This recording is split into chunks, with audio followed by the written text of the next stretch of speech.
Just finishing my scarf here, I'm going to show you how to cast off.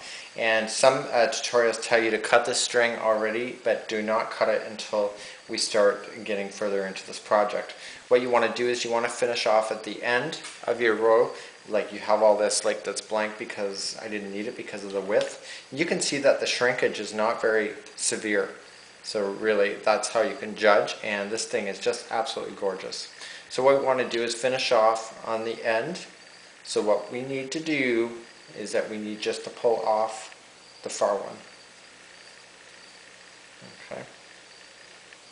So we're going to pull that off like so. And it's easier to get a crochet hook, and I'm using a size K crochet hook, and this hook has been provided by firestormcreations.com. What we're going to do now is just using your finger, just grab the next one that is over like so, and you're going to put it onto your hook. Now using your finger, you're going to pull the first one off, and you can use your hook to pull the other one through. So our next one then is down here. So we're going to be working in a zigzag, so turn your hook, grab it, put it onto the hook, and now grab the first one and pull through. So let's go into the next one. So the next one is over here.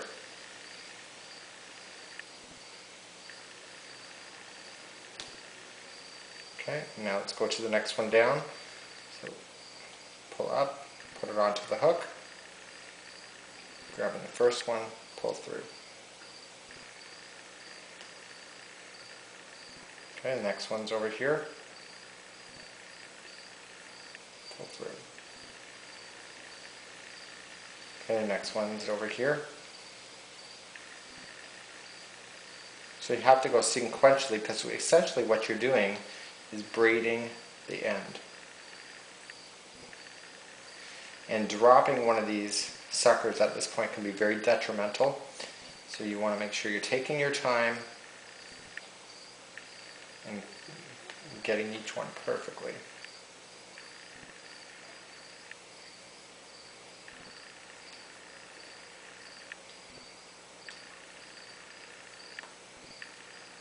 Next one.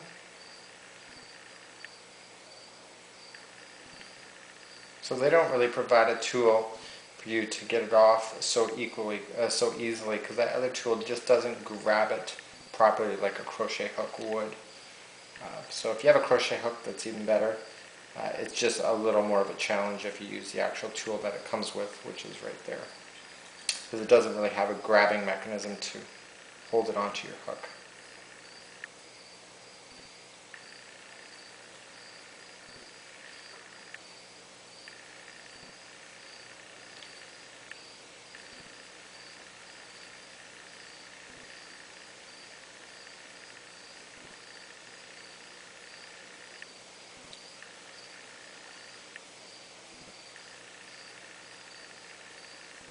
I just realized an accident. See this thing here?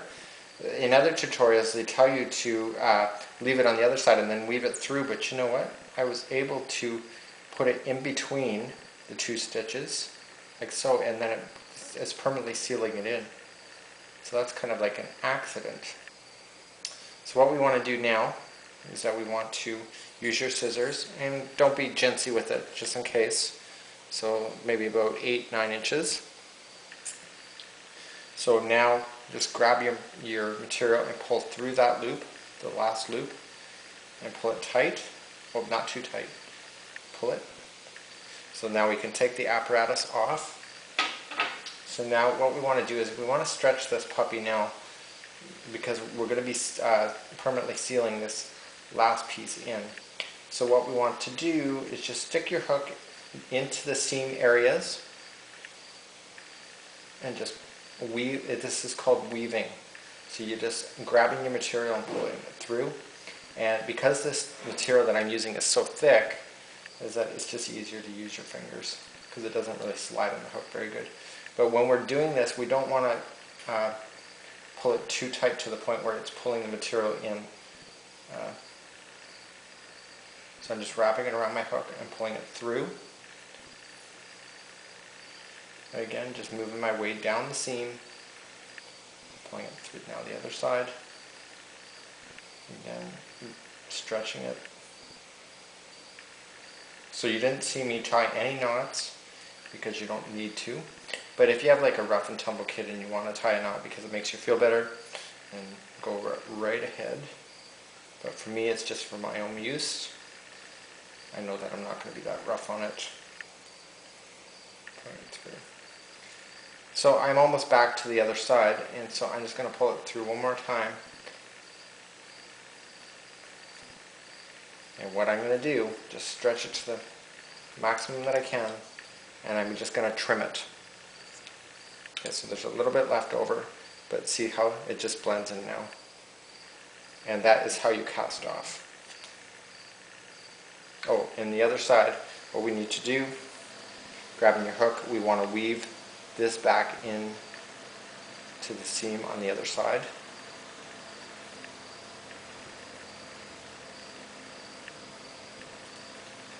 And because we started off with a slip knot, we're not too worried about this one at all because it's already good. It's already like it's not going to fall out at all.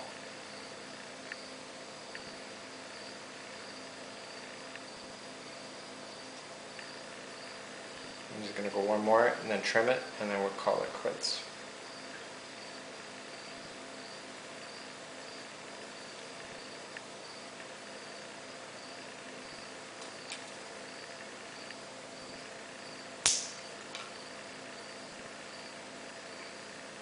And there you go. And that is a completed scarf.